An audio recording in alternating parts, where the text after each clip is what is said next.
Vision. We are the Vision. Hai Sobat Vision and welcome to our first podcast.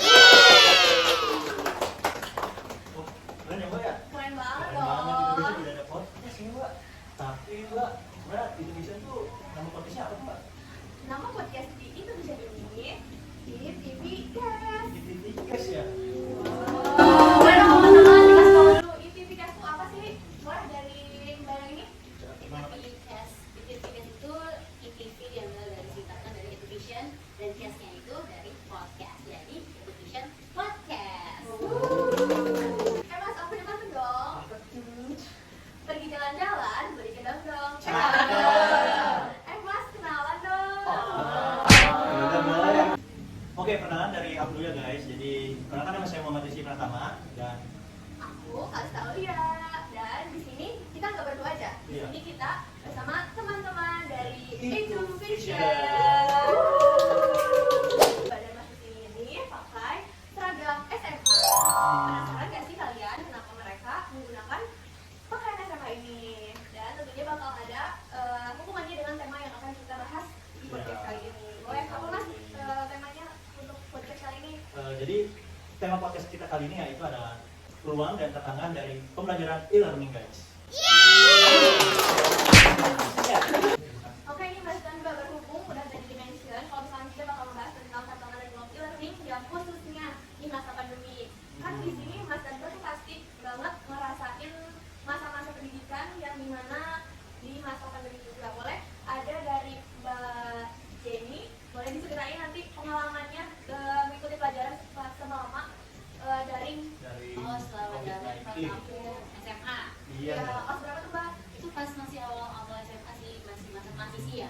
Tadi kan pemerintah tuh kayak bisa masa transisi yang belum era baru lah gitu. Tapi ternyata berbalik lagi gitu, akhirnya di rumah lagi dan aku tuh jujur ya pas masa-masa pandemi itu dengan pembelajaran e-learning tuh dengan adanya e-learning aku benar-benar terbantu. Jadi kayak tadinya harus serba buku, serba ini kan, tapi kan kita memanfaatkan teknologi yang ada, jadi aku cukup merasa terbantu dengan adanya e-learning. Cuma tetap aja ada plusnya, ada minus-minusnya, kayak aku gak maksimal dalam mempelajari pelajaran semasa SMA dulu. Cuman itu balik ke diri masing-masing aja sih. Gimana cara kita menghadapi sesuatu ya, balik lagi ke kemauan dan minat belajar kita.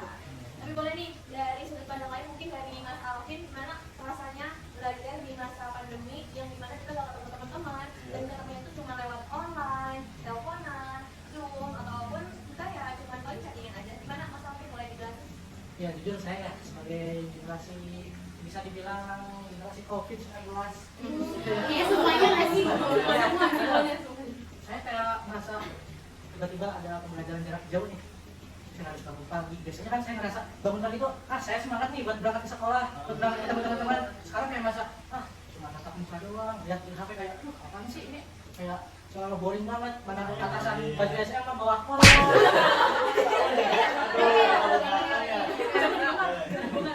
Jadi kayak kita tuh seolah kita kan baru masuk SMA, kayak itu kan masih pengen kenalan, pengen apa, sementara lihat grup WhatsApp apa banyak pesan atau apa, jadi kayak kayak gini sih, kayak mereka kan suasananya gitu.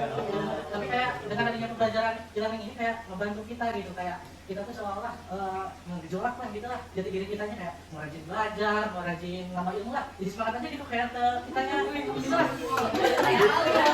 Apalagi kan di masa COVID-19 Mas Afif juga harus di teknologi itu harus melek ya. Iya, pakai teknologi ya. Nah, berbicara tentang melek teknologi, di sini kan kita nggak mungkin dong cuma pakai WhatsApp doang. Iya, Tentu aja kita di sini pasti pakai media pembelajaran yang secara online. Boleh dong waktu Mbak Salwa jadi murid SMA, Mbak Salwa pakai aplikasi apa aja tuh buat penunjang pembelajaran? Boleh Mbak? Jadi semasa SMA saya menggunakan Google Classroom salah satunya. Di situ fiturnya memang lengkap sekali Mbak, dan pas kalian materinya bisa di-upload oleh guru dan juga tugas guru bisa memberikan tugas di situ. Jadi meskipun secara online nilai kita tuh tetap pembelajaran kita tuh tetap diuji apakah masuk atau tidaknya dengan pemberian tugas tersebut. Boleh kalau dari Mbak Rita sendiri nih, yang paling sering aplikasi apa yang digunain waktu dulu? Kalau aku sih sama yang mungkin pakai Google Classroom buat ngumpulin tugas, mengakses materi. Cuma aku juga ada lagi kalau misalnya ujian nih, itu aku biasanya pakai dikasih itu dari aplikasi Quizzes. Nah di Quizzes itu nggak ngulang aja sih tugas jadi kalian gurunya tuh ngasih link, kalian kerjain ya di sini gitu. Ini Mas kan biasanya kalau misalkan di kegiatan pembelajaran yang dilakukan secara jarak jauh dari pasti ada tantangan dong dari siswa-siswanya yang kayak ngerasa Susah ya. iya, Apalagi gimana cara ngajarinnya. oh iya gitu ya. Kalau susah mengerjakan kadang dua tugas itu kayak aduh ini gimana itu kan. Nah, buat gimana sih kalau kata Mbak Rifa tantangan dari teman-teman ini? Kalau menurut aku sendiri itu yang tantangan yang paling sulit itu menjaga motivasi sih. Soalnya kan kita kayak lama-lama gitu ya duduk depan layar, terus bosan, terus apalagi kalau misalnya ada internet atau aplikasinya yang bermasalah, itu jadi kayak susah, udah mah susah gitu masuk materinya ke otak kita gitu. Terus juga jenuh mungkin, karena kita nggak ketemu sama teman-teman kan di kelas gitu. Berarti menjaga motivasi Mas. Tapi nih kalau misalkan menurut Mbak Rifa dan Mbak Rifa sendiri sisi positifnya yang ada dari perkembangan teknologi ini, maksudnya kayak cara Mbak Rifa menanggapi misalnya kayak oh ini sangat bagus sekali karena dengan kita berkembangnya teknologi seperti ini banyak hal yang berubah dan banyak hal yang dapat dimanfaatkan. Dari Mbak Rifa gimana sih responnya?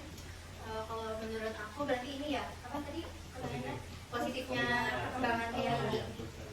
Kalau menurut aku iya benar tadi yang melihat dari teman-teman pertama tuh kayak membantu kita atau membantu kita memperbaiki apa yang udah kita buat gitu yang sudah kita susun sama mereka dikembangkan menjadi lebih bagus lagi.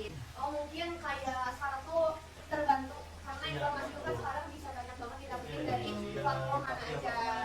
Dan nanti kan kita udah bahas tentang tantangan teknologi, terus kayak tanggapan-tanggapan dari mahasiswa-siswa yang pada saat itu mereka merasakan jangan-jangan pembelajaran jarak jauh dan kayak menggunakan aplikasi website yang digunakan untuk belajar. Tapi dengan mudahnya mengakses informasi berbagai platform itu sendiri, menurut Mbak Salwa ada nggak sih kekhawatiran yang muncul karena sekarang kan informasi udah dari mana aja, tentu aja dan bisa diakses oleh siapa aja. Menurut Mbak Salwa sendiri ada nggak sih kayak kekhawatiran dari maksudnya informasi yang mudah didapat dan juga mudah diakses oleh berbagai kalangan sih? Informasi itu mudah, semakin mudah untuk dijangkau. Tapi kadang masih terutama di negara kita sendiri ini masih banyak kurang punya penjaminan dalam gimana informasi. Jadi masih banyak informasi yang hoax gitu misalkan atau yang sumbernya tidak terpercaya dan tidak bisa dipertanggungjawabkan seperti itu. Itu ya kayaknya Mas, dan masih ada tetap aja pertanyaan itu dari segala hal yang terjadi di dunia ini. Oke Mas, Mbak, soalnya kan sudah banyak banget cerita. Iya. Kan tadi udah sampaikan dari nostalgia, tantangan yang dirasain, apa aja yang mereka positif dan juga negatif juga dan yang banyak pak yang bilangin sama Mas dan Pensi ini mengenai tentang teknologi, e-learning dan juga AI tadi yang terhadap pembelajaran pada masa COVID-19. Sebelum kita tutup podcast pada hari ini, kita mau mendengarkan kesan dan pesan dari Mas Alvin deh tentang perkembangan teknologi di era digital ini ya, perkembangan teknologi. Kesannya dulu terserah. Dari saya mungkin kesannya dari perkembangan zaman mungkin terkesan. Karena kita kan seolah kita tuh terupgrade gitu. Iya. Kita yang tanya kita nggak tahu apa-apa, tiba-tiba ada perkembangan zaman ini, otomatis kita kan harus mengikuti alur perkembangan zaman ini. Gitu. Kalau untuk kesannya paling kesan dari saya kita sebijak-bijak mungkin lah dalam menggunakannya. Dimana kita harus berpikir kreatif dan juga kita harus benar-benar kita dalam menggunakan teknologi kayak gitu. Banget nih tadi keren banget ya pesan dan pesan dari semoga kita bisa terus menggunakan perkembangan teknologi ini dengan bijak ya dan dijadikan sebagai peluang untuk menjadikan kita manusia-manusia yang bisa bermanfaat bagi orang lain dan bagi dunia ini. Oke teman-teman, mungkin Dulu pada episode pada hari ini, episode hari ini.